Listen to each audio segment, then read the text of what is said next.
కానీ ఎప్పుడైతే పొద్దున్నే 7:00కి లెగిసానో 7:30కి అదేంటో కంప్లీట్గా బుకింగ్స్ అయింది, అన్నీ చాలా బాగున్నాయి. ఓకే, రివ్యూస్ రాసేవాళ్ళు రివ్యూస్ రాస్తున్నారు అండ్ కమెంట్స్ పెట్టేవాళ్ళు కమెంట్స్ పెడుతున్నారు. కానీ ఆ బిఎంఎస్ రేటింగ్స్ చూస్తే టప్ అనేది ఏంటో 10కి 5 పడిపోయింది. అంటే 5/10 వచ్చింది. ఇదేంటిది ఇది మరి 5 వచ్చే ఫిలిం ఏంటి? రాత్రి అందరూ అంత హౌస్ఫుల్ వీటి మీద వెళ్ళింది, మొత్తం అందరూ కూడా చాలా బాగుంది సినిమా అని చెప్తున్నారు.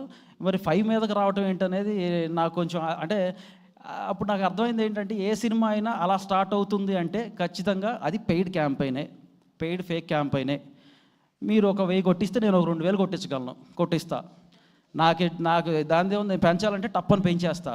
కానీ అదే ఏంటి సోషల్ మీడియాలో మనం చేయలేనియా, సోషల్ మీడియాలో మనం చూడనయ్యా ఈ పెయిడ్ క్యాంపెయిన్స్ కానీ పెయిడ్ ట్వీట్స్ కానీ.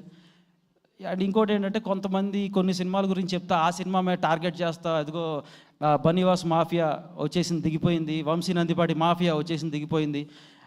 అంటే రౌడీకి అయితే రౌడీతో మేము రౌడీజంగా చేయడానికో రాజకీయాలు చేయడానికి రాలేదండి ఇక్కడికి. సినిమాలు తీసి చక్కగా ప్రజలకి మంచి ఎంటర్టైన్మెంట్ ఇచ్చేదానికి మాత్రమే మేము ఇక్కడికి వచ్చాం. అంటే దీంట్లో మాకు మార్నింగ్ 5:00కి మార్నింగ్ 7:00 నాకు ఎప్పుడైతే 5 వచ్చిందో, ఇప్పుడు నేను ఇందాకే బిఎంఎస్ రేటింగ్ చూసాను, ఆల్మోస్ట్ 7.6 వచ్చింది. దానికి కూడా కింద ఇదిగో మొదలైపోయారా, ఏబీ చేసుకుంటున్నారా. అంటే ఇంకో సినిమా మన ఆది గారిది శంబాల మూవీ ఉంది. శంబాల మూవీకి మార్నింగ్ 9తో స్టార్ట్ అయ్యి అది 8.1కి వచ్చింది. దాని మీద ఇదిగో దీనికి తగ్గించేస్తున్నారు. అలాంటివి ఏవి ఉండవు. ఆది ఆయన నాకు బ్రదర్ లాగా 15 ఏళ్ళ నుంచి ఆయన అంత కష్టపడుతున్నారు.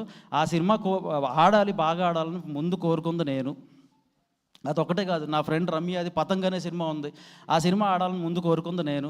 ప్రతి చిన్న సినిమా ఆడాలి, అన్ని సినిమాలు వచ్చిన సినిమాలు అన్నీ కూడా బాగా ఆడాలని నిన్న ప్రసాద్ ల్యాబ్లో ప్రెస్ మీట్లో చెప్పాం.